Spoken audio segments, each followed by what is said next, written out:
Firman Tuhan berkata demikian, hendaklah kamu dalam hidupmu bersama menaruh pikiran dan perasaan yang terdapat juga di dalam Kristus Yesus.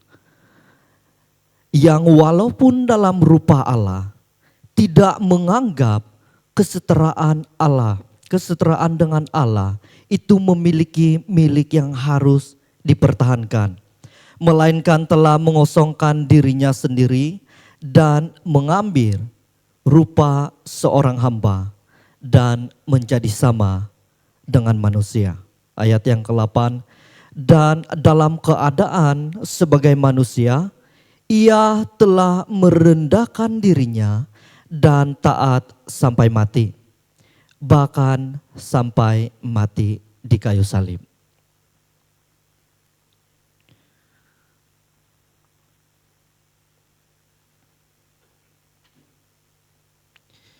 Kepimpinan dalam mahkota duri. Namun saya membuat perbandingan dengan mahkota duri dan mahkota emas. Mahkota emas lebih kepada kuasa dan penghormatan. Dan mahkota emas cenderung kepada hak dan keputusan. Selesa dan bersinar. Manakala mahkota duri itu berbicara tentang pengorbanan dan pelayanan. Menyakitkan dan tidak populer. Dan pilihan Yesus yang sudah kita lihat tadi sebagai mahkota duri, kepimpinan mahkota duri. Nah, di dalam teks Filipi ini, pada waktu itu Filipi merupakan sebuah jajahan Romawi. Dan pada waktu itu Romawi sedang terkenal dan mereka memiliki kepimpinan yang sangat ditakuti, disegani. Dan pada waktu itu, untuk mereka mencapai tahap sesuatu yang dihormati, satu pangkat yang dihormati, mereka harus berpengetahuan. Dan kedua, mereka harus berada pada kedudukan yang tertinggi.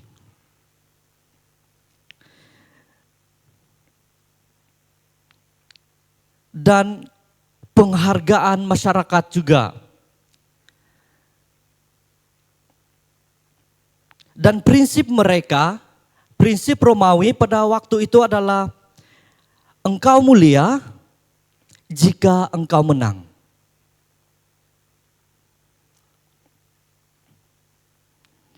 Tetapi Paulus membawa jemaat Filipi kembali untuk melihat bagaimana kemenangan Kristus justru melahirkan kepada ketaatan pada kehendak Allah. Kerelaan menyerahkan dirinya bahkan mati di kayu salib. Bagi tradisi Romawi, salib merupakan sebuah hukuman yang sangat hina.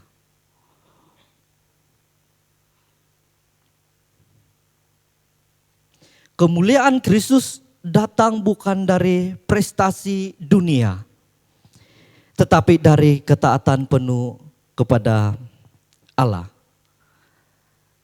Seperti yang saya katakan tadi, mahkota emas, mahkota duri, bukan berbicara tentang apa yang ada di atas kepala.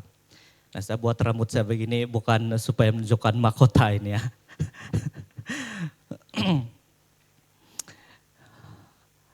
Dan kalau kita melihat di dalam versi Borneo, lebih kita mengerti, lebih menekankan dan kita boleh memahami lebih dalam lagi. Dikatakan, hendaklah ada dalam dirimu pemikiran yang ada dalam Kristus Yesus.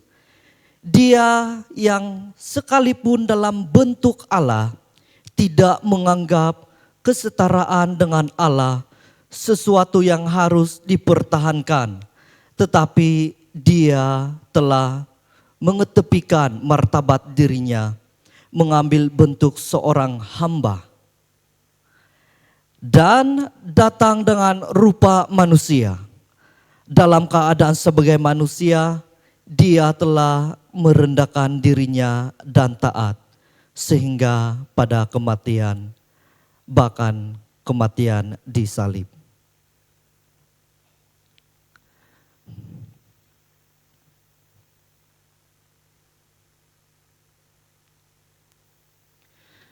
Kepimpinan sejati tidak diukur dengan mahkota emas yang kita kumpul, tetapi dengan kesediaan kita memakai mahkota duri seperti Kristus telah pakai. Nah, di Sabak sekarang itu masa-masa dalam hal lagi mengundi. Dan sebelum mereka berada di satu kedudukan, mereka selalu berjalan di kampung-kampung untuk meyakinkan kepada masyarakat. Dan kalau mereka menang dan mereka berada di satu kedudukan, apa yang menjadi harapan bagi kita jika kita adalah seorang pengundi? Adakah mereka harus memakai mahkota duri ataupun mahkota emas?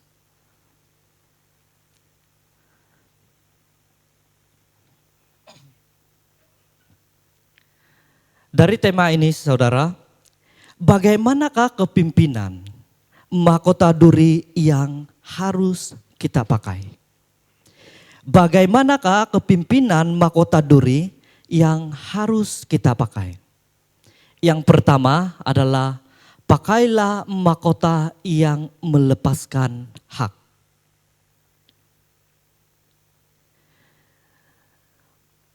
Mahkota emas berkata, ini hak saya, suara saya yang paling penting. Kalau kita adalah seorang pemimpin di dalam tempat pekerjaan kita, dan kita mengeluarkan statement ini hak saya berkuasa atas saya punya kedudukan, tanpa kita sadari kita sedang memakai mahkota emas di dalam kepemimpinan kita.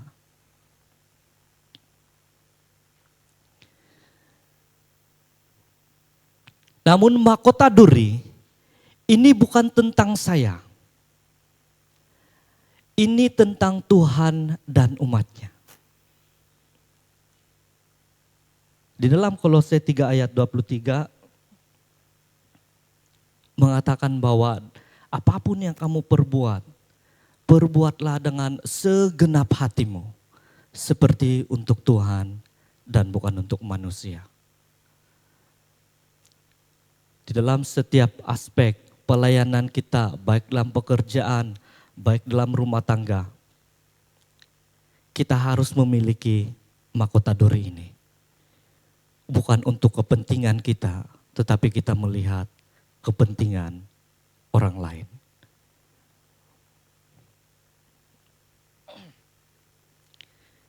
Dalam firman Tuhan, Filipi 2 ayat 6 dikatakan, yang walaupun dalam rupa Allah tidak menganggap kesetaraan dengan Allah itu sebagai milik yang harus dipertahankan.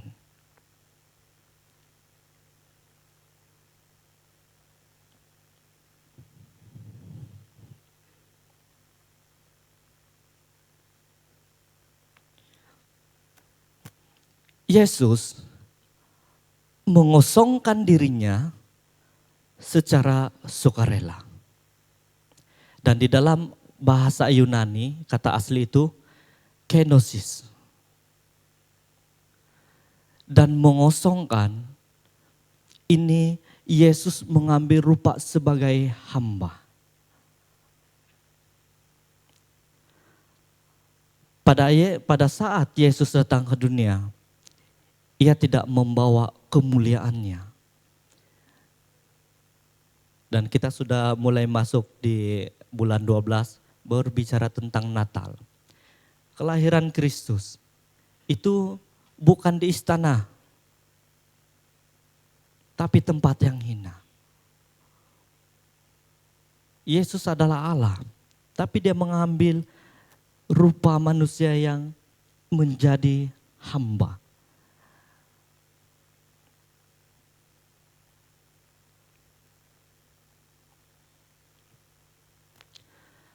Mahkota emas menuntut haknya.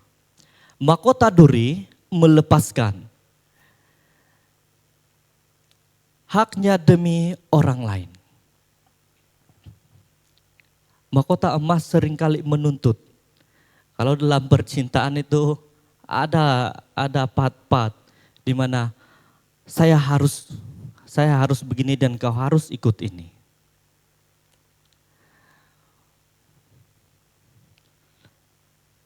Pernah satu kali,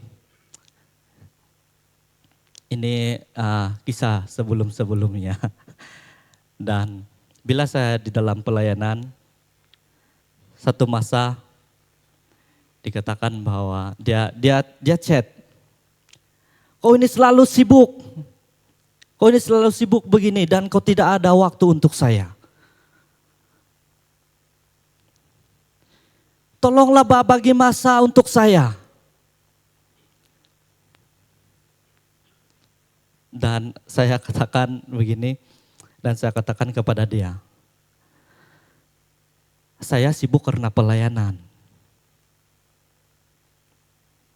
Dan kalau andainya kau tidak dapat memahami keadaan begini, lebih baik kita bincang dengan baik-baik dan kita memilih jalan sendiri. Keadaan seperti itu, seperti mahkota emas, menuntut. Kita lebih banyak menuntut dari orang lain apa yang kita mau. Baik dalam pelayanan, kadang di dalam pelayanan juga ada hal-hal yang menuntut.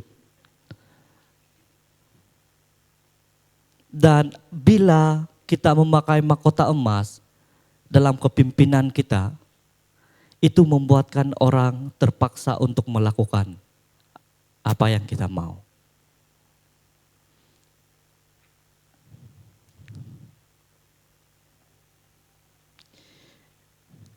Dan bagaimanakah kepimpinan mahkota duri yang harus kita pakai? Yang kedua adalah pakailah mahkota yang merendah sebagai hamba.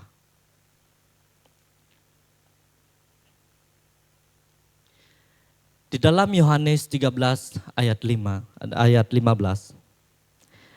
Aku telah memberi teladan kepada kamu semua, lakukanlah apa yang telah kulakukan untukmu.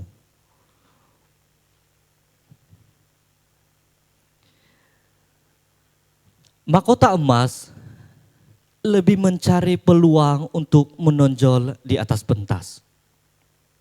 Ini bahaya.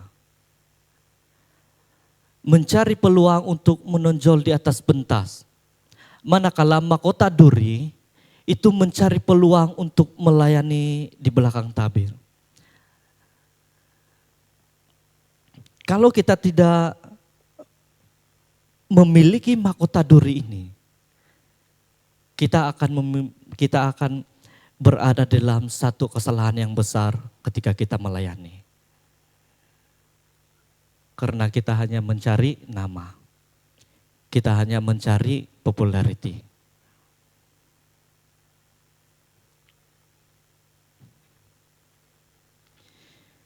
Di dalam Filipi 2 ayat 7 berbicara tentang bagaimana kita harus melayani di dalam mahkota duri.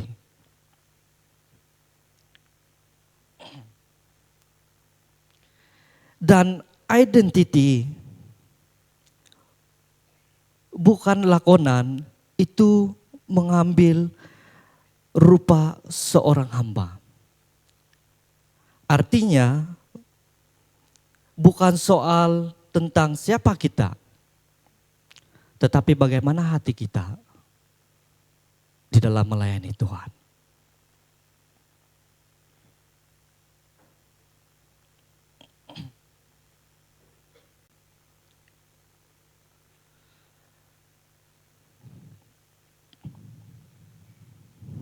Kerendahan hati bukan hanya berlaku di dalam pelayanan kita, tetapi dalam setiap tindakan kita. Ini yang harus kita pegang. Kerendahan hati bukan hanya berlaku di dalam pelayanan kita, tetapi berlaku di dalam pekerjaan kita, berlaku di dalam keluarga kita. Bahkan dimanapun kita berada, kerendahan hati itu adalah hal yang harus menjadi image kita.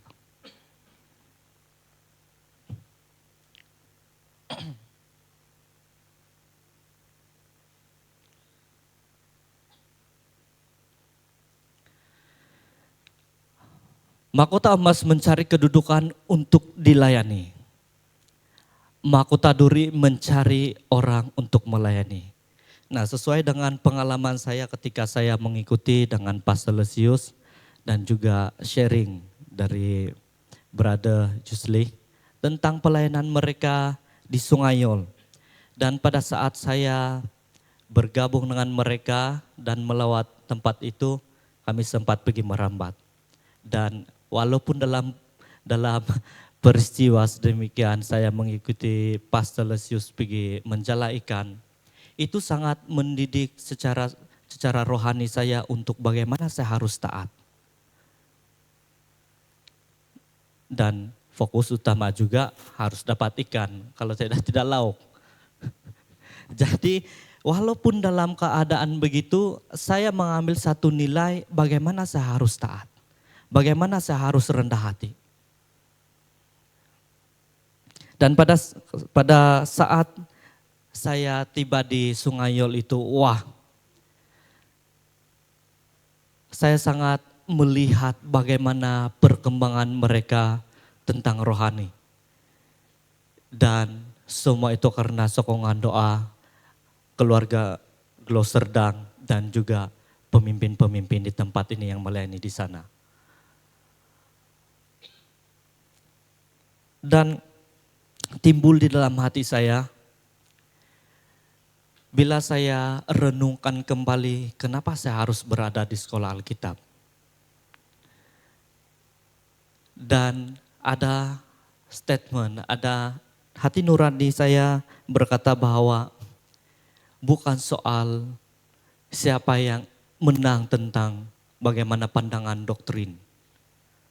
Tetapi bagaimana kita harus menjadi orang yang memberitakan Injil, memenangkan jiwa. Dan itu mengubah mindset saya. Itu mengubah bagaimana hati saya harus melayani Tuhan. Dan bagaimana kepimpinan mahkota duri yang kita harus pakai? Yang ketiga dan terakhir adalah pakailah mahkota yang taat sepenuhnya. Pakailah mahkota yang taat sepenuhnya. Di dalam Filipi 2 ayat 8 dikatakan, dan dalam keadaan sebagai manusia, ia telah merendahkan dirinya dan taat sampai mati. Bahkan sampai mati di kayu salib. Mahkota emas mengukur kejayaan berdasarkan like dan tepukan tangan. Pada umur saya 21 tahun, saya itu berkecimpung di dalam dunia pageant. Dan pada waktu itu 2021 sampai 2023, ada 3 tahun saya berada dalam dunia pageant. Yang dikejar adalah like, yang dikejar adalah tepukan tangan, yang dikejar adalah bagaimana supaya kita dikenal orang.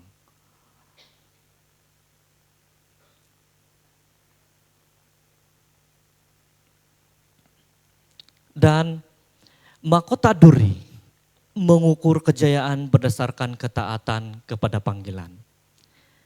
Dan pada akhirnya 2023,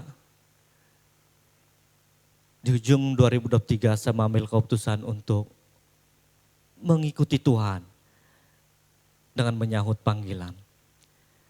Nah, bagaimana dengan hidup kita dalam pekerjaan?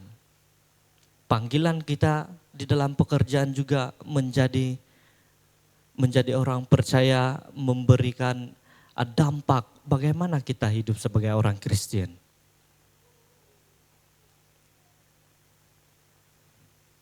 Di dalam keluarga,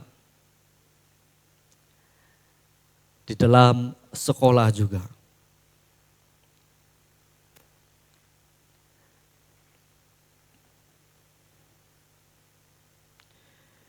Kemuncak pengorbanan yaitu taat sampai mati, bahkan mati di kayu salib. Ini berbicara tentang bagaimana ketaatan kita memegang komitmen iman kita, semangat kita di dalam melayani Tuhan, mengikuti Tuhan.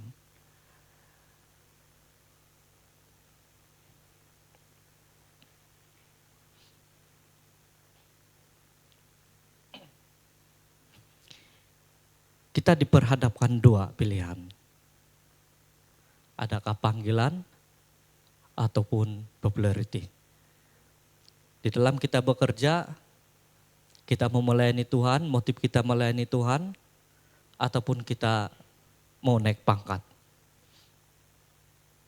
Di dalam kita bersekolah, kita memenuhi panggilan kita untuk menjadi berkat dalam kuliah kita, ataupun hanya sekadar kita mencapai satu titik supaya kita diraihkan.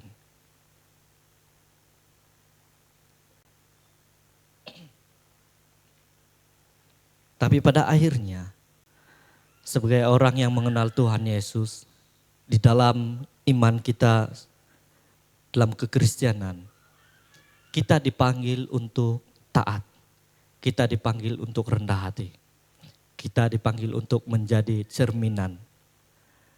Karena kita adalah surat-surat yang dibaca oleh orang. Dunia tidak membaca Alkitab, tetapi dunia melihat bagaimana hidup kita yang melakukan firman Tuhan.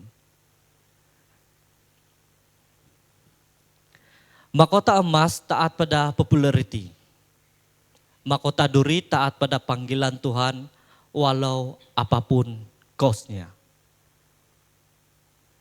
Dan saya percaya bahwa di dalam setiap pelayanan kita, dan saya melihat dampak dari pelayanan keluarga Glosterdang ini kepada Sungai Yol, itu ada cost yang harus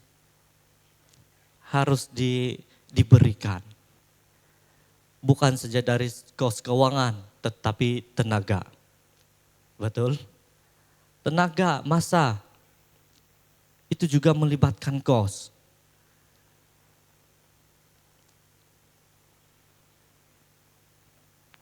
Dan sampai pada akhirnya, walaupun ada hati yang, kenapalah saya rasa begini, kenapa saya rasa penat.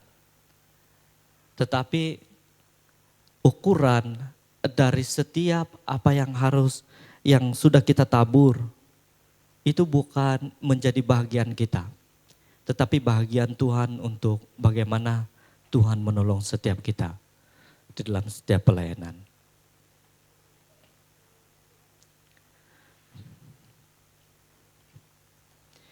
Nah, di dalam Filipi 2 ayat 9 dikatakan, itulah sebabnya Allah sangat meninggikan dia. Dan jalan menuju kemuliaan sejati adalah pada saat kita taat, pada saat kita merendahkan diri di dalam hati sebagai hamba.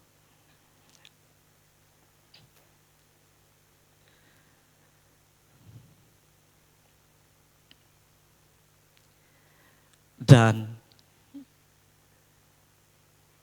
dari soalan ini, manakah yang harus kita pilih? Mahkota emas berbicara tentang keselesaan. Tetapi mahkota duri berbicara tentang bagaimana kita harus menjadi berkat untuk orang, melayani orang.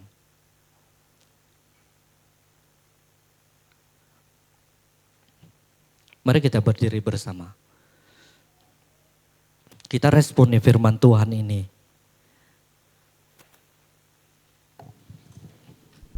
Tentang bagaimana harus menjadi seorang pemimpin yang memakai mahkota duri.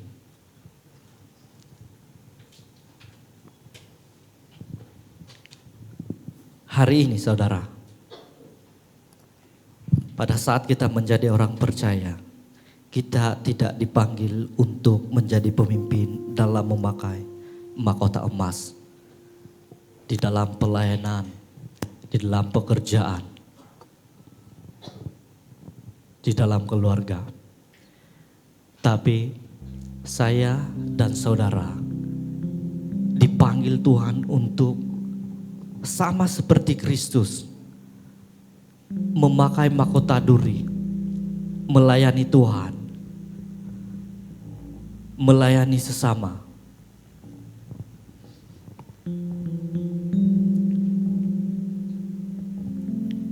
Mahkota duri berbicara tentang hati hamba.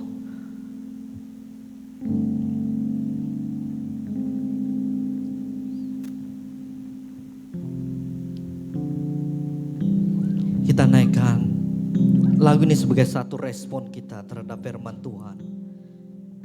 Hati sebagai hamba.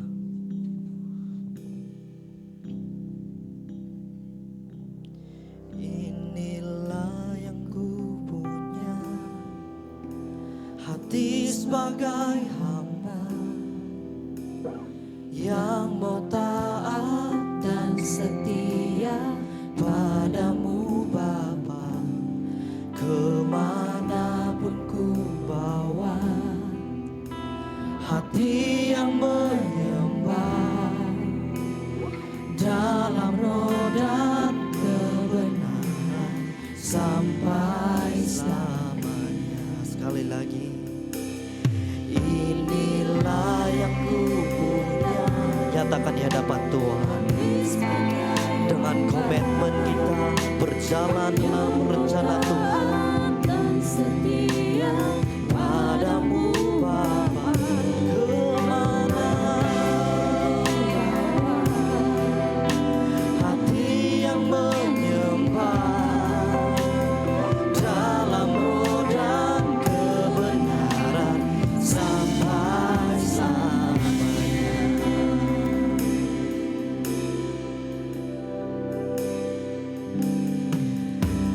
Ku tak membawa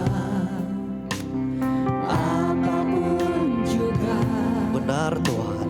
Saat ku datang, tidak ada yang dapat kami banggakan selain kami bangga terhadap kasih-Mu yang mengubah setiap kami, mengajarkan kami untuk berjalan dalam melayani umat. Terima kasih Tuhan. Apapun juga saat ku datang ke dunia, ku tinggal semua, ada akhirnya. Saat ku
Saudara, firman Tuhan mengingatkan kita hari ini tentang mahkota duri yang harus kita lakukan sebagai orang yang mengenal Tuhan, mengenal Yesus. Dari peristiwa yang kita saksikan bagaimana Yesus menjadi hamba dan mati untuk kita.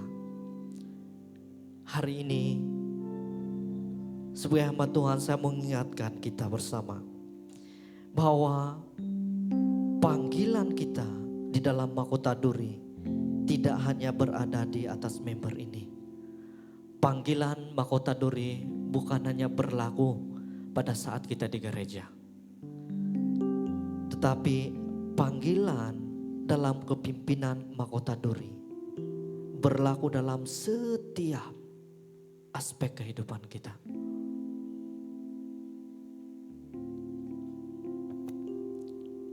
Terima kasih Tuhan. Kita angkatkan chorus ini sekali lagi. Inilah yang ku punya. Angkat suaramu di hadapan Tuhan. Sebagai hamba yang mau taat dan setia padamu Bapa, kemanapun ku bawa, Hati yang menyembah dalam roh dan kebenaran sampai selamanya. Bapa, kami bersyukur karena kami tahu Tuhan, teladan yang telah Engkau berikan kepada kami. Engkau tidak lagi menganggap kealahan-Mu itu sebagai sesuatu yang dipertahankan ketika Engkau datang dalam dunia ini sebagai manusia, di dalam daging seperti kami. Tapi Engkau menanggalkannya dan mengambil rupa sebagai hamba. Supaya kami pada hari ini, kami juga tidak akan terpengaruh, kami tidak akan tertarik dengan semua yang ditawarkan oleh dunia ini, yang sebenarnya ditajak oleh iblis, yang berujung kepada kehancuran. Kami bersyukur karena Engkau sendiri Tuhan Yesus, Engkau rela dipakaikan mahkota duri, walaupun semuanya itu dilakukan sebagai satu penghinaan, sesuatu yang sangat menyakitkan, sesuatu yang sangat mempermalukan. Tapi justru dalam semuanya itu, kehinaanmu telah menjadi kemuliaan kepada kami, kesakitanmu telah menjadi kelegaan kepada kami, dan semua yang mempermalukan semuanya itu telah membuat kami diangkat tinggi bersama dengan Engkau, dan kami dipanggil anak-anak-Mu. Terima kasih Bapa, saya berdoa supaya setiap kami di dalam apapun yang Tuhan telah percayakan, firman Tuhan ini mengingati kami, mengingatkan kepada kami bahwa Yesus Engkau adalah teladan kami. Ketika tidak ada penghormatan, ketika tidak ada sanjungan, ketika tidak ada pengiktirapan, Engkau Tuhan melihat. Dan biarlah hati kami murni ketika kami melayani-Mu. Kami melayani dengan hati seorang hamba. Ketika kami mengikuti-Mu Tuhan, kami mentaati-Mu seperti murid-murid-Mu mentaati-Mu. Terima kasih Bapa untuk firman-Mu. Biarlah firman ini menguatkan dan meneguhkan kami. Di dalam nama Tuhan Yesus kami berdoa. Amin. Amin. Baik, silakan duduk jemaat Tuhan.